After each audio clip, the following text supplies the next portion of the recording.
What's Good podcast. Are you ready? Your number one source to all the keys in the industry. With Brianna Javon. It's the What's Good podcast. What's good? I'm going to say the Fresh Prince of Bel-Air house. And the only reason I'm going to say that is because I have recently been watching Bel-Air. And I always think about the old original house. So I would flip that house.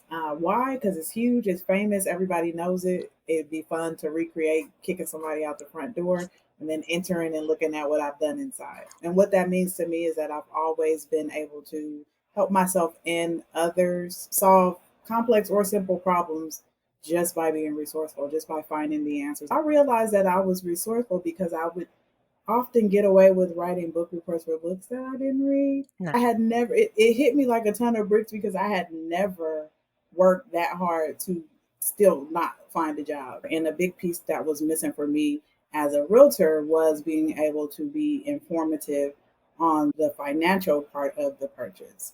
I have a deep understanding of the process from every facet. So being a buyer, being a realtor, being in mortgages. And so I'm kind of able to have that empathetic ear for all of the people who kind of carry the purchase from start to finish. But the reason I say go to mortgage first is because you don't want to get an idea in your head that you can't bring to fruition. So like you really want to know how much home you can afford. You want to know if you're ready to get a mortgage. You want to know if you're going to be qualified for a mortgage. And honestly, it's a service to your realtor when you come ready. Like they know what your max purchase price is. They know that you're pre-qualified. They can take you shopping, drive all those miles in their car, knowing that you can that they can close that transaction versus, they're meeting you, getting the idea of what you want, what you like, but they don't not quite know what you can afford. I'm going to say something outside of all of the paperwork and the financial documents that you should bring your honesty, right? Because when you're completely honest with your mortgage advisor, they are often able to guide you the right way towards the right product so that you can successfully qualify for that product and then close it. And what that means is, if you haven't been on your job that long, tell them you haven't been on your job. If you had a gap, let them know you've had a gap. Just be comfortable enough to tell the truth about your situation and then get the guidance for the product. You may have a dream home in mind, but that might not be your first home.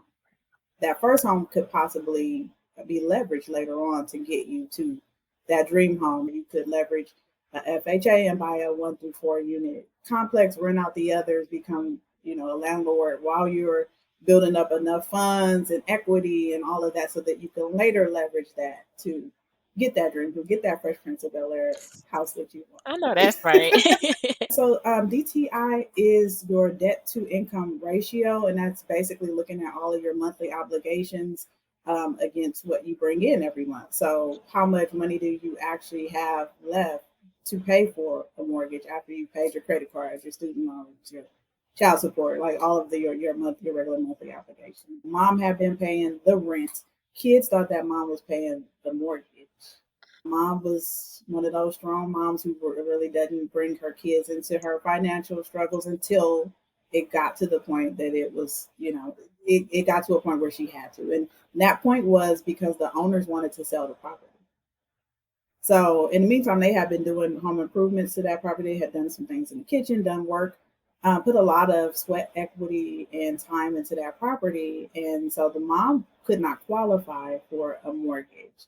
However, we were able to have her son, who lives there, qualify for the mortgage, get the mortgage, and buy the home. Generational wealth means knowing that what I'm doing today is going to positively impact great grandkids that I'll never meet. Create a legacy that they can be proud of from a woman that they never met. The book is called Shattered Hearts and Wounded Souls, and it's an anthology of women who have overcome domestic violence. And my contribution to the book is that I'm a child of domestic violence. It was getting a nonprofit set up here in the Dallas area, and I was laid off at the end of the year. And that was devastating for a lot of reasons. One, that never happened to me, so my ego was rude.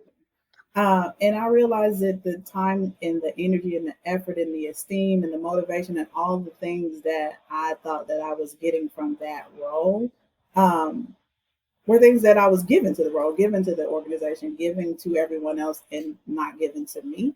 Because you can't get everything from one person, one place, one job, one anything. Something that I go to personally all the time and I say to others quite often is that comparison is a thief to joy. So when being in the real estate business, being in any business, especially now in the world of social media and everything looks so good, the editing is good, the clothes is good, the makeup is good, everything looks like everybody's selling this experience. And in the real estate industry, it's a lot of that happens when a lot of us are struggling, but it looks very glamorous, and so you can fall into that place of comparing yourself to others. Opportunities don't happen, you create them.